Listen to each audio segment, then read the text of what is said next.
Parliament में हमको दो पार्लियामेंट सीट और एक राज्यसभा की सीट कहा गया था कि पत्थर का लकीर है, लेकिन मिला एक। कि अभी जदयू और भाजपा आपस में बांट ले रहा है और हम सेकुलर को दरकिनार कर दे रहा है। जीतन राम मांझी के साथ फिर से धोखा हुआ है और यह धोखा बीजेपी ने दिया है। बिहार के पूर्व मुख्यमंत्री और हिंदुस्तानी अवाम मोर्चा के संरक्षक जीतन राम मांझी का दर्द अब छलकने लगा है। बिहार विधानसभा चुनाव के ठीक पहले उन्होंने एक ऐसा खुलासा किया है जिसके बाद अमित शाह और नरेंद्र मोदी की नींद उड़ जाएगी। उन्होंने बीजेपी पर आरोप लगाते हुए कहा है कि 2024 के लोकसभा चुनाव में उनको भरोसा दिलाया गया था, कहा गया था कि पत्थर के लकीर पर लिखकर रख लीजिए, गठबंधन हमसे कीजिए, लोकसभा में 2 सीटें आपको दी जाएगी और एक राज्यसभा की सीट दी जाएगी। लेकिन जब चुनाव का वक्त आया तो हमें लोकसभा की 1 सीट दी गई, हमको कम समझा गया। मेरे साथ लगातार ये हो रहा है। जीतन राम मांझी बिहार सरकार के मंत्री भी रहे हैं, बिहार के पूर्व मुख्यमंत्री भी रहे हैं, विधायक भी हैं और अब केंद्र सरकार में मंत्री हैं। विधानसभा में वो सदस्य थे, विधायकी छोड़कर लोकसभा का चुनाव लड़ा उन्होंने और वो चुनाव जीतकर दिल्ली पहुंचे जहां नरेंद्र मोदी कैबिनेट में वो मंत्री हैं, कैबिनेट के मंत्री हैं नरेंद्र मोदी कैबिनेट में। और अब उनका दर्द छलक रहा है अपने पार्टी के लिए। उन्होंने कहा कि बिहार में बीजेपी जेडीयू का जो गठबंधन है, इस गठबंधन ने मुझे धोखा दिया है, मेरे लोगों को कहीं एडजस्ट नहीं किया गया है। गया जैसे जगहों पर जहां हमारे विधायक जीत के आए हैं वहां हमें विश्वसूत्री में भी जगह नहीं दिया गया है, प्रखंड स्तर तक हमारे लोगों को जगह नहीं दिया गया है। ये हंस रहे, हमारा दर्द छलका है। जीतन राम मांझी ने कहा कि अब नहीं, कम से कम 35 से 40 सीटें चाहिए हमें। जीतन राम मांझी का यह खुलासा पटना में हुआ है। उन्होंने अपने लोगों के बीच ये बातें कही है कि किस तरीके से बीजेपी और जेडीयू ने मिलकर उनको धोखा दिया है। धोखेबाज शाह निकल गए। इस बार शाह के धोखे से जीतन राम मांझी का जो दर्द है वो छलक गया है। जीतन राम मांझी ने सीधे तौर पे कहा है कि पहले जिस तरीके की बातें कही गई थी कि आपको लोकसभा में सीटें दी जाएगी, विधानसभा में आपके हिसाब से सीटें दी जाएगी, लेकिन जब वक्त आया तो मुझे मिनिमाइज किया जा रहा था, मुझे मिनिमाइज किया गया। मिनिमाइज का मतलब समझ लीजिए कि इनके कद को, इनकी हैसियत को छोटा आंका गया। और अब जीतन राम मांझी कह रहे हैं कि हमारी हैसियत को इतना छोटा मत नापिए आप, हमारी भी क्षमता है। बिहार में हमारे जाति, हमारे चाहने वाले लोगों की संख्या अच्छी खासी है और हमने तो दमखम भी दिखाया है। हम जिधर रहते हैं सरकार उनकी बनती है। जीतन राम मांझी का दर्द किस तरीके से छलका है, पूरा वीडियो देखिए। बिहार में बीजेपी और जेडीयू के नेताओं ने, नीतीश कुमार, नरेंद्र मोदी, अमित शाह ने किस तरीके से जीतन राम मांझी को धोखा दिया है, उस धोखे से पर्दा उठा है। और अब मांझी विधानसभा चुनाव के पहले अपना दर्द बयां कर रहे हैं। अब देखना है कि मांझी के इस बयान के बाद एनडीए के अंदर जो एकजुटता की बातें कही जा रही थी, जो मजबूती के दावे दिए जा रहे थे, किए जा रहे थे, एनडीए की 225 सीटों की जीत का लक्ष्य रखा जा रहा था, उस लक्ष्य को जीतन राम मांझी का दर्द कितना भेद पाएगा। क्योंकि मांझी का यह दर्द बता रहा है कि एनडीए में सीट बंटवारे के मुद्दे पर जीतन राम मांझी को किनारे लगाने की कोशिश की जाती है और उनको हमेशा मिनिमाइज करने की कोशिश की जाती है। इस बार तो ग्रामीण स्तर पर जो विश्वसूत्री के सदस्यों की संख्या बनी है, उसमें भी जीतन राम मांझी के पार्टी के किसी सदस्य को मौका नहीं दिए जाने का दर्द भी छलक रहा है। उन्होंने कहा कि जेडीयू और बीजेपी सब आपस में इन लोगों ने बांट लिया है। क्या हमारी इतनी भी हैसियत नहीं है? हुआ ना, पार्लियामेंट में हमको दो पार्लियामेंट सीट और एक राज्यसभा की सीट कहा गया था कि पत्थर का लकीर है, लेकिन मिला एक। लड़े ना, खबर लिया ना। तो मेरा कहने का मतलब हम एनडीए के प्रति कटिबद्ध हैं। एनडीए को हर हालत में हमारी पार्टी मदद करेगी। भले हम कुछ कह देते हैं, हमारे कार्यकर्ता बोल देते हैं, लेकिन हम उसके संरक्षक हैं और हमारा अध्यक्ष है। हम लोग इस विचार के हैं कि किसी भी परिस्थिति में हम लोग एनडीए से अलग नहीं होने वाले हैं। लेकिन मांग हम पुरजोर करेंगे। आज आप देख रहे हैं, कल हम पूर्णिया में मीटिंग किया, हिम्मत है किसी को? 15,000 वहाँ कार्यकर्ता थे, धूप में थे। हम पटना में कार्यकर्ता किए थे, कितने थे आप लोग देखे होंगे। और कल एगो और यहाँ बड़ा पैसा वाला मैनेज करने वाला भी लोग किए थे, उनका कैसा रहा वो भी आप लोग देख सकते होंगे। हम जमालपुर में किया, हम जहानाबाद में किया, हम गया में किया, हर जगह जहाँ जाते हैं हमारे 10,000 से नीचे हमारे लोग नहीं रहते हैं। तो हमारा फुटिंग है, हमारा कार्यकर्ता है।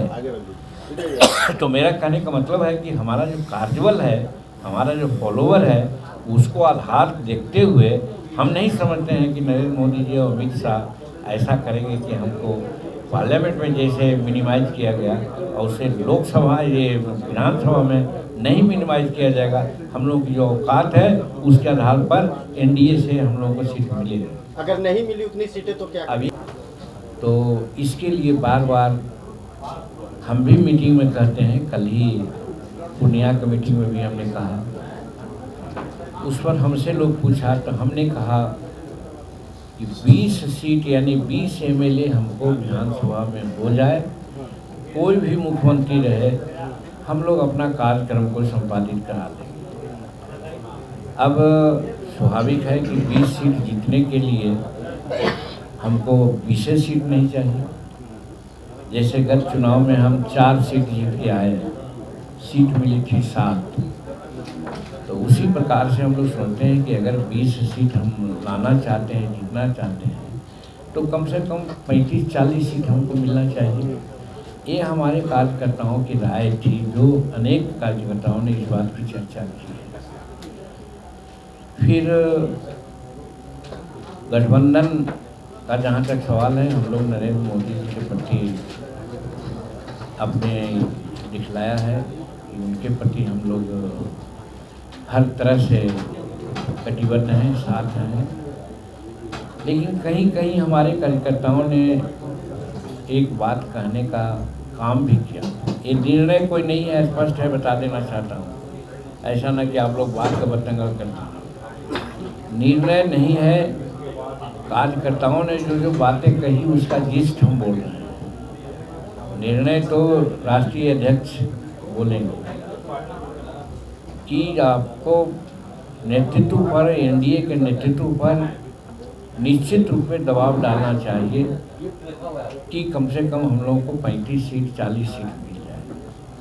और बहुत दुखी थे हमारे कार्यकर्ता इस माने से कि अभी जिला स्तरीय विस्तृत कमेटी का गठन हुआ 2 महीना पहले।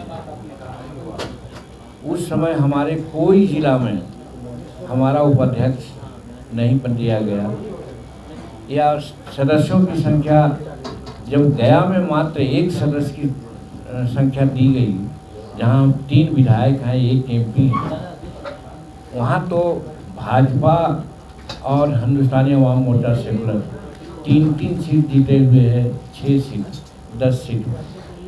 तो अगर भाजपा का अध्यक्ष होता तो हिंदुस्तानी अवाम मोर्चा सेकंड का उपाध्यक्ष होता, या नहीं होता तो कम से कम 4, 5, 7 सदस्य होते, 4 सदस्य होते। एक जिला में नहीं था, इससे दुखी थे लोग। उसकी भांस आज निकाले हैं कार्य करने में लोग। अध्यक्ष पर भी दोषारोपण किए हैं कि आपको इसके लिए बोलना चाहिए था। और अभी हाल में प्रखंड अध्यक्षों की जो सूची निकली है विसूत्री का, लाजिमन जहाँ जहाँ हमारे विधायक हैं, 4 विधायक हैं, तो 8-9 प्रखंड से 10-11 प्रखंड तक हैं।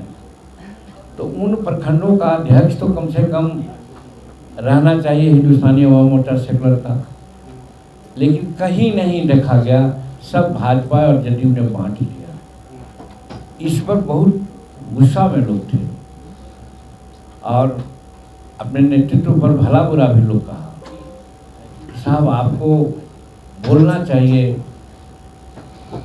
लेकिन नहीं बोले।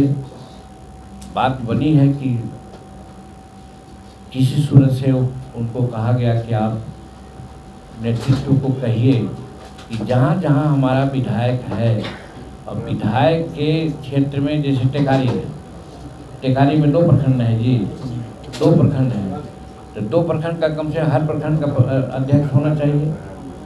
इमामगंज है, वहाँ 3 प्रखंड है, वो 3 प्रखंड का अध्यक्ष होना चाहिए विस्तृत। बाराचट्टी में भी 3 प्रखंड है, वहाँ भी होना चाहिए। तो कम से कम ये करना चाहिए। और फिर जदयू इस पर एक प्रश्न उठता है कि हाँ सिकंदरा में भी है, इस पर प्रश्न उठता है कि अभी जदयू और भाजपा आपस में बांट ले रहा है और हम सेकुलर को दरकिनार कर दे रहा है। तो इस पर हम कहते हैं, हमने कहा है, बात किया है जेपी नड्डा साहब से, सम्राट अशोक चौधरी से, हम संजय झा जी से बात किया है और दिलीप जायसवाल जो अध्यक्ष हैं उनसे बात किया है कि भाई आप लोग हिंदुस्तानी अवाम मोर्चा सेकुलर को अपने गठबंधन में मान रहे हैं कि नहीं। उन लोगों ने कहा गलती हो गई, लिस्ट दीजिए हम सुधार देंगे। लेकिन कार्यकर्ता तो बहुत एग्रेसिव थे हमारे एग्जीक्यूटिव के लोग, इस तरह से हम लोग अपने को अपमानित समझ रहे हैं। तो इस अपमान के लिए भी इनको अधिकृत किया गया कि आप वार्ता कीजिए, आप फ्रेश लिस्ट दीजिए। और पैनोरमा ग्रुप, जो सोचता है वो करता है, आपके अपने सपनों का आशियाना। ये लो मुंह मीठा करो, आज मैंने अपना जॉब छोड़ दिया, अब हम पूर्णिया वापस जाएंगे। जॉब छोड़ दिया है? मतलब ये घर कैसे चलेगा? हम करेंगे क्या? और माँ बाबूजी क्या बोलेंगे? इसलिए मैं एक और मिठाई का डब्बा लाया, अपने बिजनेस के लिए लोन अप्रूव हो गया। अरे लोन अप्रूव हो गया वो तो ठीक है, लेकिन पूर्णिया में हम रहेंगे कहाँ? अपना घर भी तो नहीं है वहाँ। इसलिए तो एक और मिठाई का डब्बा अलग से लाया हूँ। हमने पूर्णिया में घर ले लिया है, पूर्णिया के ई होम्स पैनोरमा में। पूर्णिया में पैनोरमा ग्रुप लेकर आए हैं ई होम्स पैनोरमा। बड़ा घर, आलीशान जिंदगी और अत्याधुनिक सुविधाओं के संग। अरे अरे, अब क्यों मुंह मीठा करवा रही हो? क्योंकि हम घर वापसी जो कर रहे हैं। घर वापसी की खुशी पूर्णिया में ई होम्स पैनोरमा के संग। E Homes Panorama, luxurious lifestyle redefined.